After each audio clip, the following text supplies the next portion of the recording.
বর্তমানে দক্ষিণবঙ্গের ওপরে একটা নিম্নচাপ অক্ষরেখা অবস্থান করছে। এর প্রভাবে আজকের দিনটা অর্থাৎ 26 তারিখ প্রধানত মেঘলা আকাশ থাকবে।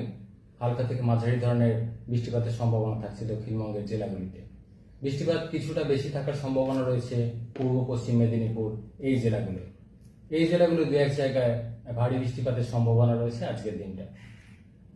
অন্যান্য জেলাগুলোতেও স্থানীয়ভাবে দু এক জায়গায় বজ্রবিদ্যুতের তীব্রতা থাকার সম্ভাবনা রয়েছে আজকের দিনটা অর্থাৎ 26 তারিখ।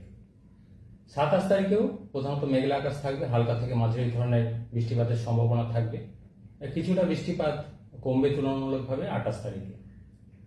আবার তারপর 29 থেকে 31 তারিখের মধ্যে দক্ষিণবঙ্গের জেলাগুলিতে বৃষ্টিপাতের পরিমাণ আবার কিছুটা বাড়বে। বিশেষ করে উপকূলের কাছাকাছি যে জেলাগুলি রয়েছে এই জায়গাগুলো দু এক জায়গায় ভারী বৃষ্টিপাতের সম্ভাবনা থাকবে 29 থেকে 31 তারিখের মধ্যে।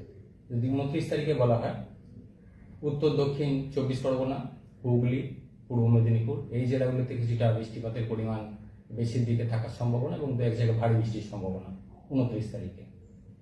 30 তারিখেও উপকূলের কাছাকাছি এবং পার্শ্ববর্তী কয়েকটা জেলা যেমন দক্ষিণ 24 পরগনা, পূর্ব পশ্চিম মেদিনীপুর, ঝাড়গ্রাম, বাঁকুড়া এই জেলাগুলো দু এক জায়গায় ভারী বৃষ্টিপাতের সম্ভাবনা থাকবে 30 তারিখে। 31 তারিখে দু এক জায়গায় ভারী বৃষ্টির সম্ভাবনা থাকছে পূর্ব পশ্চিম মেদিনীপুর, ঝাড়গ্রাম এই জেলাগুলোয় স্থানীয়ভাবে দু এক জায়গায়। অন্যান্য জেলাগুলো হালকা থেকে মাঝারি ধরনের বৃষ্টিপাতের সম্ভাবনা থাকবে। বৃষ্টিপাতের পরিমাণ কিছুটা বেশির দিকে থাকবে 29 থেকে 31 তারিখের মধ্যে দক্ষিণবঙ্গের জেলাগুলিতে।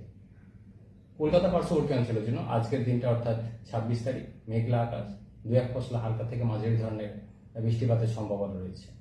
বৃষ্টিপাত থাকবে, পরবর্তী দিনগুলোতেও থাকবে। পরিমাণ কিছুটা বাড়ার সম্ভাবনা থাকবে কলকাতা পার্শ্ববর্তী অঞ্চলের জন্য 29 থেকে 31 তারিখের মধ্যে। এই পিরিয়ডটাই কলকাতা পার্শ্ববর্তী অঞ্চলের জন্য মেঘলা আকাশ থাকবে, দু এক পশলা হালকা থেকে মাঝারি বৃষ্টিপাত থাকবে। বৃষ্টিপাতের পরিমাণ কিছুটা বাড়বে কলকাতা পার্শ্ববর্তী অঞ্চলের জন্য 29 থেকে 31 তারিখের মধ্যে। এই পিরিয়ডটায় দক্ষিণবঙ্গ এবং পার্শ্ববর্তী উত্তর বঙ্গোপসাগরের কাছাকাছি একটা ঘূর্ণাবর্ত তৈরি হওয়ার সম্ভাবনা থাকবে, ফলে সেই কারণে বৃষ্টিপাত বাড়ার সম্ভাবনা থাকবে।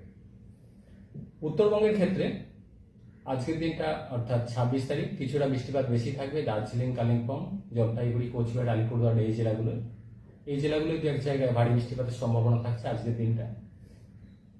27 তারিখেও কিছুটা বৃষ্টিপাত বেশি থাকবে জলপাইগুড়ি, আলিপুরদুয়ার এই জেলাগুলোয় 27 তারিখেও দু এক জায়গায় ভারী বৃষ্টিপাতের সম্ভাবনা থাকবে।